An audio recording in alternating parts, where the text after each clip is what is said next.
Welcome, bienvenue. Oui, Malamu Mbotenabino, vous avez l'habitude de nous suivre. C'est votre émission Focus Hydrocarbures. Ici, nous parlons énergie, nous parlons environnement, dans le seul souci d'accompagner les décideurs, mais également d'éveiller la conscience de la population. Pepito Sakasaka, c'est bien moi, le maître du temple. Aujourd'hui, nous allons revenir sur un sujet aussi intéressant. Nous allons analyser le secteur aval pétrolier de la RDC. Alors, pour répondre à toutes les questions, à toutes les réalités concernant l'aval, nous avons reçu M. Serge. Encore une fois, bienvenue à vous. Merci Pépito, heureux de vous revoir. Vous êtes un habitué de cette émission et très heureux de vous recevoir encore une fois. Comment vous allez? Je veux très bien, grâce sur grâce, comme on le dit. Grâce sur grâce. Nous allons analyser ce secteur aval pétrolier ensemble avec vous. Je rappelle que vous êtes responsable d'un bureau d'études, BOPS, mais également un chercheur, voilà, un logisticien pétrolier. Vous avez assez de qualité. Nous allons échanger à long et à large. Quand nous parlons aval pétrolier, qu'est-ce qui vous revient plus en tête? Je voudrais, merci d'abord pour la question. Quand on parle aval pétrolier, il y a plusieurs activités. Mais j'aime bien l'activité que vous venez de citer, la logistique. Le transport, qui est transversal, qu'on peut trouver dans l'amont et dans l'aval. Mais c'est dans l'aval où on sent vraiment que le transport a sa place. Quand on parle de l'aval pétrolier, nous voyons tout ce qu'il y a comme raffinerie, la distribution, la commercialisation, le service aussi, et surtout le transport et le stockage. Ah ben voilà. C'est un domaine aussi stratégique parce qu'on ne peut rien sans le carburant. Alors pour que le carburant arrive à la pompe, il faudrait la logistique, il faudrait le transport, il faudrait la main-d'œuvre, il faudrait la sécurité, il faudrait tous ces aspects. Nous allons parler de tout ça. Alors avant d'entrer dans le vif du sujet, puisse vous parler du transport. Dernièrement, Kinshasa a été frappé par un cas, par un sujet de deuil suite à l'accident d'un camion-citerne vers Lemba. On en a parlé dans nos émissions précédentes et vous parlez des transports. Est-ce qu'on peut dire qu'aujourd'hui, les transports de hydrocarbures, les transports de carburant présentent un danger pour la vie et de la population? Je vais être pragmatique et laconique. Oui, le transport de produits pétroliers. Alors attention, quel type de produits pétroliers? De produits pétroliers de classe 3, les produits inflammables. Oui, ça présente un danger. Et encore, les transports de produits gaziers. Parce qu'aujourd'hui, lorsque vous sillonnez, évidemment, ceux qui ne sont pas dans les hydrocarbures, il y a des fois font fi. Il y a des camions gaziers qui commencent à entrer en RDC. Ça aussi, c'est un danger permanent. Pourquoi c'est un danger? Nous allons en parler. Pourquoi c'est un danger? Nous allons en parler, puisque nous parlons de l'aval, puisque nous parlons de ces secteurs des hydrocarbures, mais il y a aussi une actualité qui nous dérange ces derniers temps, une série d'incendies à gauche, à droite. Comment recevez-vous ces genres d'informations? Non, mais c'est avec tristesse et colère lorsque chaque année, nous vivons des cas de sinistres. Incendie par-ci d'un dépôt pétrolier, incendie ou cas d'accident qui cause incendie, il y a mort d'homme, qui est des sinistres chaque année. Si je pourrais me revenir en arrière, en 2010, nous avions connu un cas très très frappant à Sangué, dans le sud Kivu, au Vira. Plus de 250 personnes. C'était encore un camion-citerne. Un camion-citerne qui roulait à vive allure. Dieu merci pour le conducteur. Il avait des compétences, il était certifié. Et pour la première fois. Mais revenons il y a 4 ans, 5 ans. Mbavu. Loufou. Maluku. Maluku. Il y a 2 ans. Des bonhommes dernièrement. Deux bonhommes. Ces jeunes hommes-là qui 2 fois Mbavu. la vie. Ok? Mbanzangungu, chez moi au village, là, c'est Kebanza. Mbavu, dans le Congo Quelque central. chose comme ça. Et encore dernièrement, où il y a encore des stigmates au niveau de Rond-Point-Ngaba. Allez-y, vous allez voir. Alors, puisque nous parlons de Rond-Point-Ngaba, on peut retrouver cette image, cet incendie de Rond-Point-Ngaba, d'un camion-citerne, et on se retrouve.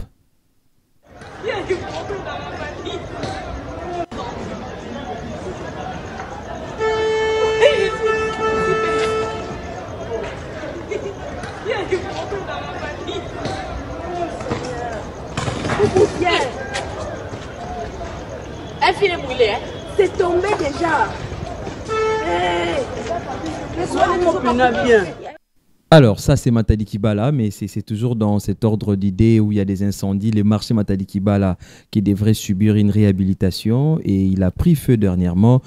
On se demande où allons-nous? Quelles sont les causes des incendies? Est-ce que c'est seulement le produit pétrolier, parce que nous parlons de l'aval, logistique, transport, ou bien il y a d'autres choses qui peuvent amener à ces cas d'incendie? D'abord, il y a cette négligence notoire que nous sommes en train d'observer. Nous sentons comme si ceux qui devraient nous protéger font fi. La protection civile n'existe pas. Il n'y a pas de mesure d'anticipation. L'année passée, c'est un câble électrique qui a été sectionné, je ne sais pas comment. Toujours à Matadi Kibala. À Matadi Kibala, il y a eu mort d'homme. On a fermé le marché. Allez-y maintenant, les choses ont repris. Et j'apprends qu'il y a 2-3 jours, il faut vérifier, qu'il y a eu encore cas de mort et incendie. Nous assistons à des incendies dus à la mauvaise manipulation des produits pétroliers. Et là, Dieu merci, nous n'avons encore jamais vu une station prendre feu. J'ai pris Dieu. À Kinshasa, pas encore. Mais beaucoup plus dans le transport. Ça veut dire qu'il y a un problème. C'est la mégestion. Le manque de respect des réglementations, la qualification de ceux qui manipulent ces produits. Pourquoi? Parce que ceux qui manipulent ces produits ne sont que des simples commerçants. Ils font fi, n'est-ce pas, de la réglementation. Alors comment? Parce qu'ils vous diront, comme récemment, lors de la descente d'une équipe ministérielle, face à un dépôt pétrolier, ils avaient des documents parce que juste à l'entrée, on précise, voilà, le registre des commerces, l'autorisation des transports, stockage, ils ont les documents, ils sont connus. Et quand vous dites que ce sont des gens qui font fi de normes, vous voulez dire quoi au juste? Écoutez, faire fi de normes, présenter un document ne veut pas dire que vous avez des compétences, des gens qui gèrent très bien et qui maîtrisent la chose. Ah non. J'ai des documents. J'ai des amis qui ont des documents. Ont-ils des agents qui ont des compétences, qui peuvent aujourd'hui gérer la gestion de HSE dans un dépôt pétrolier? Comment est-ce que l'accident est arrivé? Ils ont un plan de gestion de risque. Pas du tout. Pas du tout. On peut présenter les documents juste pour faire, pour faire miroiter, mais au fond, d'abord, ils vont faire autre chose. Ils n'ont pas des agents qualifiés. Et quand vous leur demandez, présentez-nous votre programme HSE, ben écoutez, à ce moment-là, ça pose un problème. Voilà le grand problème. Donc, ils commercent sans tenir compte de la spécificité du produit et même de la dangerosité du produit. Donc, il faut qu'il y ait, n'est-ce pas, des agents de l'État qui passent de temps en temps, comme j'ai souvent vu, les agents de la protection civile aller vérifier les extincteurs. Si ça suit les rythmes de la conservation. La conservation. Est-ce qu'aujourd'hui, ça c'est une question que je me pose, je n'ai pas le chronogramme d'activité de la division urbaine des hydrocarbures. Ceux qui travaillent là-bas, pèsent-ils devant les opérateurs économiques?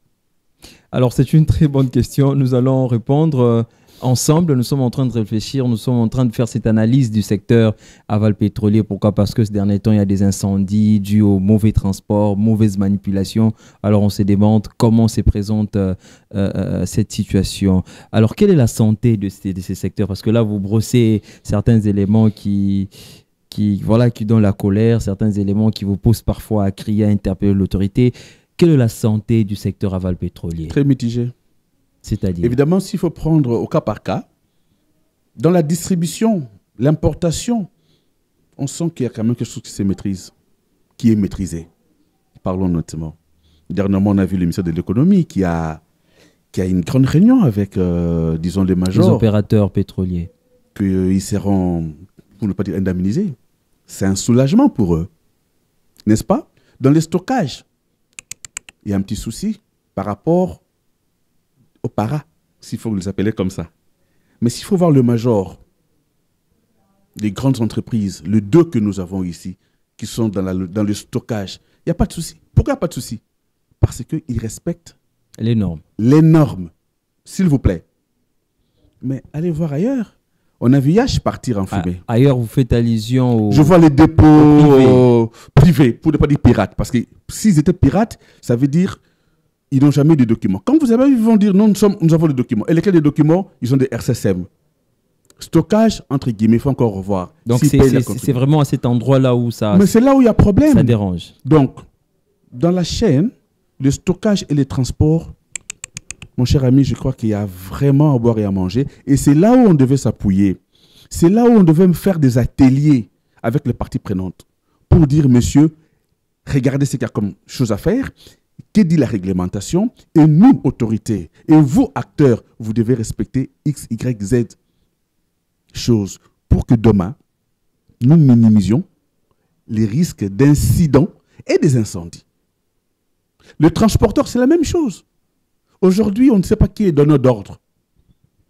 Alors, puisque vous insistez que le mal vient plus du côté transport, comment cela devrait se faire? Ou comment doit se gérer? Ou doit se faire les transports sécurisés? Voilà pourquoi j'aime bien venir chez vous. Parce que vous me posez des questions qui me tapent. Et là, c'est là que je veux parler. Logiquement, sur le cadre légal, c'est bon. Il n'y a pas de souci. Mais c'est dans l'exécution. Être transporteur de produits pétroliers, tout le monde peut le faire. Je suis d'accord avec tous ces commerçants. Mais le grand problème, ceux qui doivent ou qui devraient travailler dans ce secteur d'activité devraient avoir un minimum de compétences. Je prends par exemple le conducteur. Ce conducteur-là ne peut pas conduire un camion. Qu'il ait un permis de conduire du type BC. Parce que souvent, on appelle Jean, Yaka Kumba Kende. Tant mieux. Mais Jean sait transporter un camion citerne. Camion remorque. Non, camion remorque. D'accord? Mais a-t-il des compétences pour transporter et connaissances, transporter un camion citerne de marchandises dangereuses de classe 3, inflammables? Non. Mais que dit la réglementation? Il doit avoir un minimum de 2 mois de formation. Il doit connaître très bien le produit, savoir conduire un camion. Et là, j'apprécie encore, s'il faut le nommer, CEP Congo, toute une école de conduite. Nous avons des jeunes gens, des chauffeurs poids lourds. Non, non, pas n'importe quel poids lourd. Marchandises de classe inflammables, de classe 3. Il y a des dames, il y a des messieurs. Et donc, le conducteur devait être certifié. Alors là, je pose la question. Au ministère des hydrocarbures qui nous gère, secrétariat général des hydrocarbures, ont-ils une liste de conducteurs certifiés? Non. Le camion citerne, a-t-il de la documentation? Il y a des documents de bord. Les camions citernes respectent-ils les TMD classe 3? Est-ce qu'il y a même un extincteur à côté de ces camions? Écoutez, voilà. Les pictogrammes sont respectés. Écoutez, les pictogrammes, tout ça. Et même le conducteur, la plaque orange, il ne sait même pas interpréter ça. En tant que formateur, en tant qu'expert dans la logique pétrolière, aval pétrolier, je crois qu'il est temps maintenant qu'on se mette sur la table et on travaille dessus. Alors, quoi dire à ces chauffeurs qui pensent que c'est l'état de la route, il n'y a pas d'éclairage public, il n'y a pas tout ce qu'il faudrait, que la route a un état piteux? Quoi dire à ces chauffeurs-là? Voilà, ils se disent, voilà, j'ai n'a quitté les boulots et Zalaki, et du coup, je me suis retrouvé dans la brousse. D'abord, lorsqu'on maîtrise les normes QHSE Patron, que nombre ne maîtrisent pas, on choisit même la route. Mais comment je peux engager un véhicule qui a des millions de dollars? Comment je peux engager un véhicule qui contient une marchandise qui est tellement dangereuse, inflammable, dans une route sinueuse? Vous m'envoyez à la mort. Je vais décliner. Là, ce n'est pas une raison, à votre avis? Ah ben non. Et là, c'est un, de deux. L'autorité. La route, ce n'est pas un privé qui le fait. S'il le fait, c'est parce qu'il a, il a soumissionné à un projet. Ça veut dire, l'autorité, les ITPR, n'a pas fait son travail. Comment aujourd'hui, on peut comprendre? Je prends un exemple qui est palpable, vérifiable. Allez au rond-point Graba. Ça fait combien de mois que cette route-là, cette tronçon-là, Quelques semaines déjà. plusieurs semaines, le conducteur trouvera toujours une raison. C'est comme Ève et Adam. Ève dit non, non, non, non, c'est la femme qui Il va toujours se défendre. Il va toujours se défendre. Mais avant qu'il ne se défende, lui-même, le conducteur, avait-il compétence de rouler sur cette route-là? S'il avait des compétences, il ne serait pas parti. Il va tracer sa route. Voilà le problème. Donc, sur la transversalité de la chose, et le donneur d'ordre, et ceux qui devaient travailler, et l'État congolais sont responsables. Ils sont responsables. Nous sommes en train de faire l'analyse systémique de l'aval pétrolier de la RDC, mais également nous faisons allusion à la grande actualité qui est dominée par une série d'incendies. On se demande qu'est-ce qui se passe au juste et comment se présente la situation. Alors nous allons retrouver ce qui s'est passé à Kingaboua, 14e rue. Poids lourd, c'était quoi? Les gens pensaient comme si c'était une station-service qui a pris feu, mais c'était un dépôt des Chinois. Souvent, suivons cette image et on se retrouve.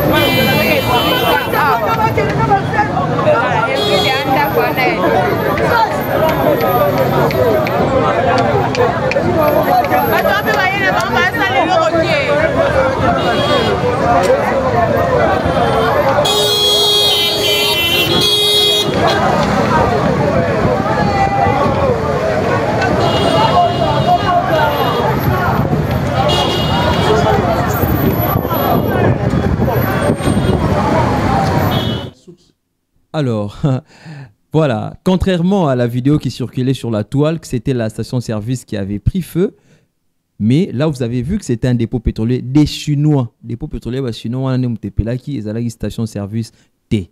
Ce sont des informations vraies que nous vous livrons.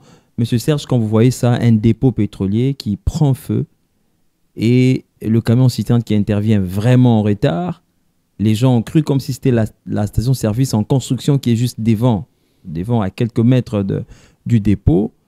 Et votre réaction? C'est triste. Vous parlez d'un dépôt pétrolier. Les dépôts n'est pas pétrolier, malheureusement. Ah, un dépôt. Un dépôt. Dans ce dépôt-là, et jusque-là, il y avait des produits inflammables. On suppose. On suppose. Ça veut dire que la gestion du risque n'était pas respectée. Du n'importe quoi. Ah ben oui. Écoutez, lorsque vous engagez des gens qui viennent travailler dans des endroits qui sont des endroits volatiles, s'il faut le dire comme ça, n'est-ce pas? Des endroits sensibles, des zones ATEX. Il faut commencer par une indiction. Kotangi Sabatuana. La formation. Une formation de 3 jours, n'est-ce pas? Sur le HSE. La manipulation de tout le produit que vous allez trouver ici. C'est ce que les gens n'ont toujours pas.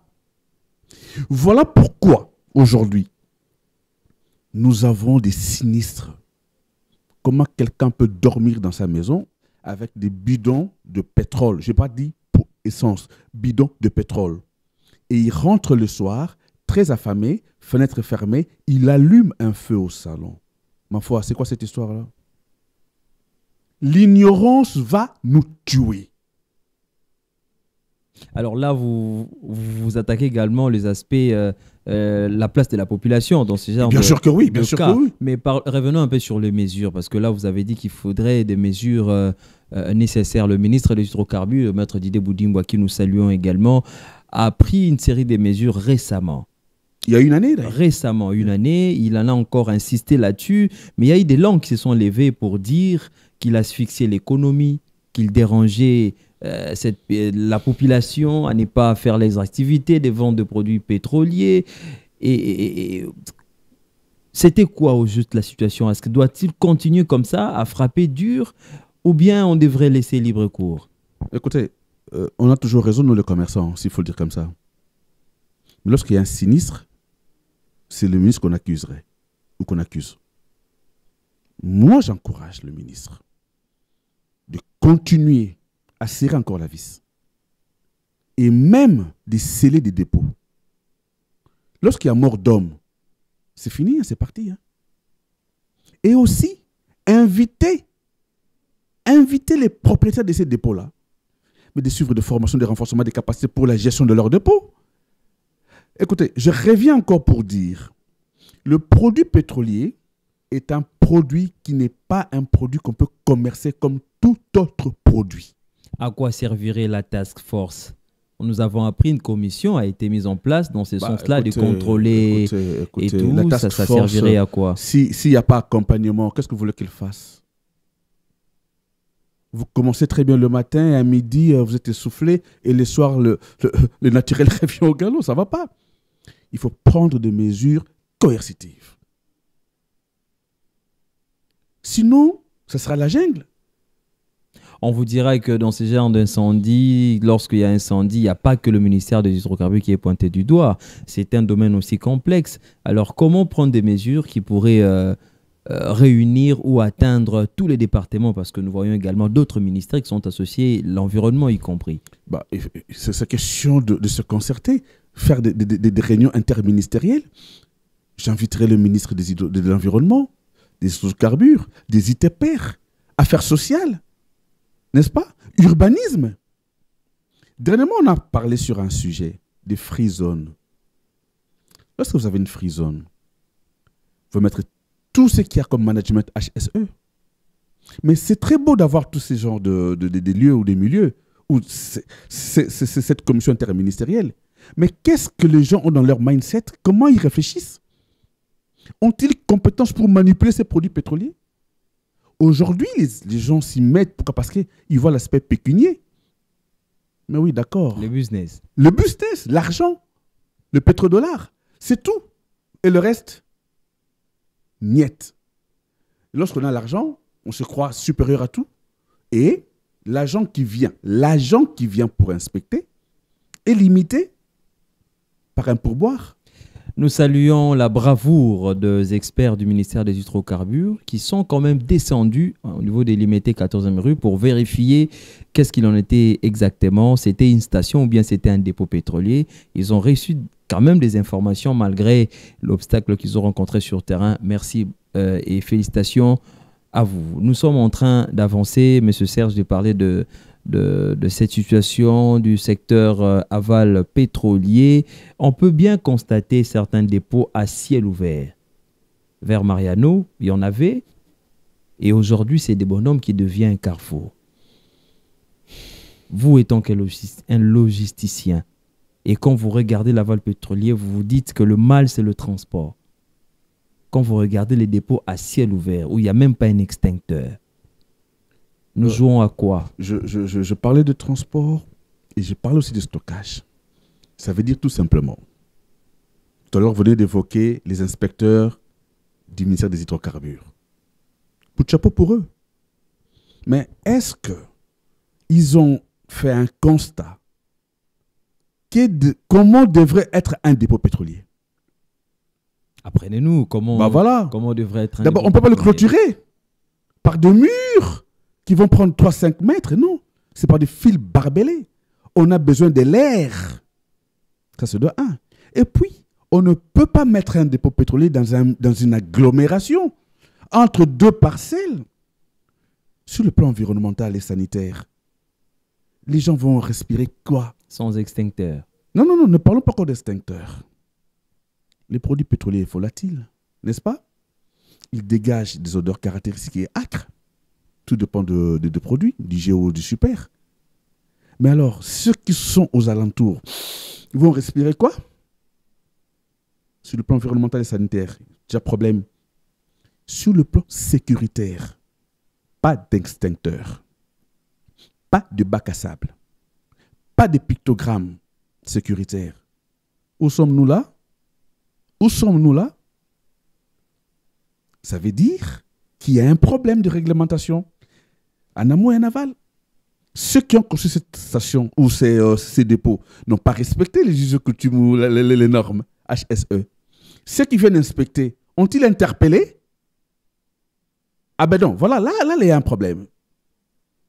Et après, ceux qui travaillent là-dedans, Moi, j'ai vu, hein, cigarette là au bout, hein, et il faut voir ce qu'il a dans ses mains. Il a des éponges imbibées de produits pétroliers. Il a une cigarette.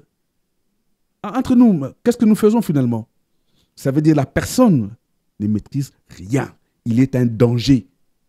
Alors, la personne ne maîtrise rien, il est un danger. Parfois, c'est un sujet qui révolte. Alors, c'est important pour nous de communiquer. Il n'y a pas que le produit pétrolier, parfois, qui seront à la base des incendies. Nous allons retrouver ces cas. Là, c'était au niveau du camp Lufungula. On nous apprend jusque-là que c'était un court-circuit électrique. Suivant un peu ce qui s'est passé, et il y a eu plus de 400 maisons qui sont parties, des maisons en tôle qui sont parties, et 2 bébés sont décédés, suivant, et on se retrouve pour analyser. Là, je montre le problème qui va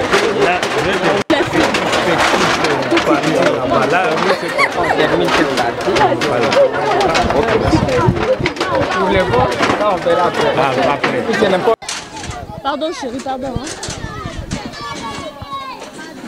Faut tourner.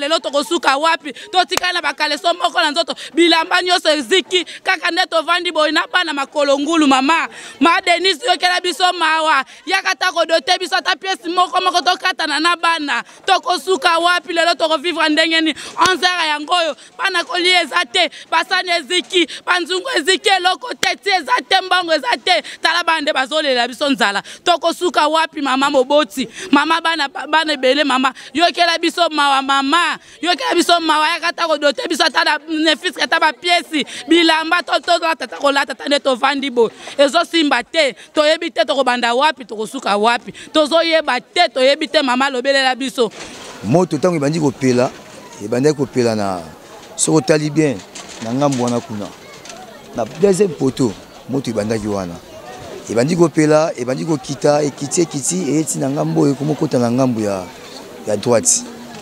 malheureusement tosambeli nzambe evenema esalami na moment oyo bato baza ya kotambola circulation eza nanu mais soki nzambe azalaki nzambe mawa te evenema esalami na 2h du matin ou bien 3h du matin engaki ezala bamort ebele bato yango bakufa ebele mais awa tozaka bamort mibale babebe nde bakufi oyo bamama na bango batikali bango na kati ya bandako bebe bakufi mibale solo otala bien na nsima mokongo nango ozomona estandi ya makasi esalamaki motuka oyo esalaka estandi eyaki eye na mai te yango wana bakonzi ya mboka botela biso likambo wana estandi eza eloko oyo ezalaka prepre ntango eye fota na mai nango tio nango ezala na mai me yango eye mai eza te totuna mai boye oyo mai ezalaki mokie etelemi nango entretien biloko ezozika bandako ezozika mingi ya koloba eza penza te mama Denis yozali mama ya bana. Voilà, cette fois-là, c'était le produit pétrolier. Nous apprenons que c'était le court-circuit électrique. Votre réaction? C'est la désolation. Je suis très ému. Ça ne fait que se répéter. J'aurais appris quand Mobutu, on a connu de tels cas. D'abord, la population est tellement démunie. Il y a la pauvreté. On sent que le ministère des Affaires sociales ne suit pas.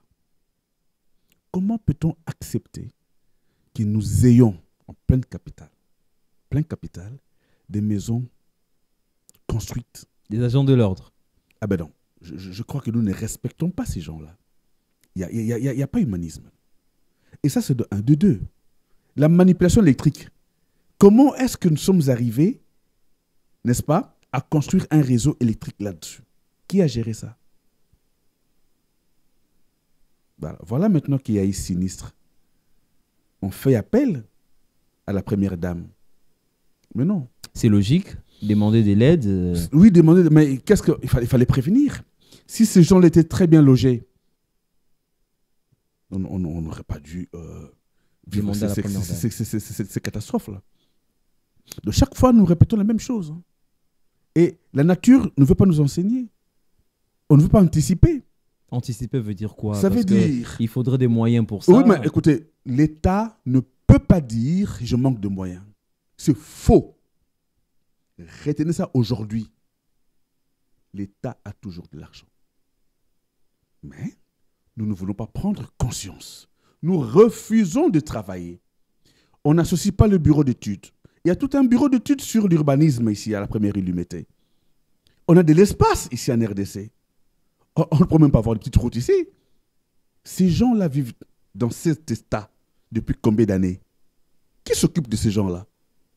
Maintenant qu'il y a eu sinistre, on va s'occuper d'eux pour chercher où le loger. Salutations à Madame Guveline Kunku. Certainement, elle pourra nous suivre. Salutations à elle. Salutations à tous ceux qui nous suivent de partout. Ça fait très mal. Biso tolobi, torobanda koloba, kaka makambo, l'énergie pour makambo, échanger, mbokanapso et kendeli bosso. Alors, nous parlons de cette situation de Laval. Qu'est-ce qu'on doit faire? Parce que là, on se rend compte que nous allons encore compter des incendies et des sinistres. Qu'est-ce qu'on doit faire dans le concret? Qu'est-ce que les autorités doivent faire? Qu'est-ce que la population aussi? Certainement, la population aussi a sa part de responsabilité. Merci beaucoup, Pépito. Moi, je crois que le gouvernement, le ministère des hydrocarbures devrait compter sur le contenu local. La main-d'œuvre locale. Il y a de l'expertise. Il y a de l'expertise. Je reviens d'Abuja, ça fait quelques semaines. Quand je parlais, et je parlais de mon pays, de ce que je suis et des compétences développées, je rentrais avec un diplôme. De mérite, félicitations encore une fois. De mérite. Nous avons vu ces diplômes. Mais curieusement, ici, localement, on ne fait pas attention à nous. Si nous conjuguons ce verbe, nous sommes pour le devenir de ces pays, je crois qu'on va trouver des solutions. Aujourd'hui, nous devons travailler en synergie. Nous allons toquer, qu'on nous ouvre des portes, qu'on se mette ensemble. Les institutions d'enseignement supérieur dans les pétroles, les bureaux d'études, les privés qui sont des opérateurs pour mettre un cadre de travail, trouver des solutions idoines pour éviter et minimiser ce genre d'incidents à répétition. Ça peut arriver, mais que ça ne tienne pas les niveaux dans lesquels nous sommes arrivés. On sent qu'il y a une mégestion. Et ça, moi, je refuse pour mon pays. Alors, quoi dire à ceux qui pensent qu'il y a une forme de criminalité derrière ça? Qu'on peut utiliser le carburant pour, je ne sais pas moi, incendier un immeuble, il y a une forme de criminalité derrière ça. Non. Il faut éviter ça. Il faut connaître la psychologie des Congolais. Hein. Le Congolais n'est pas criminel comme on peut le dire. Non. Les Congolais s'aiment beaucoup. Il y a la négligence. C'est tout. Il y a la négligence. Qu'est-ce qu'on peut retenir? On sent pratiquement à la fin. Qu'est-ce qu'on retient? Je crois que le moment est venu.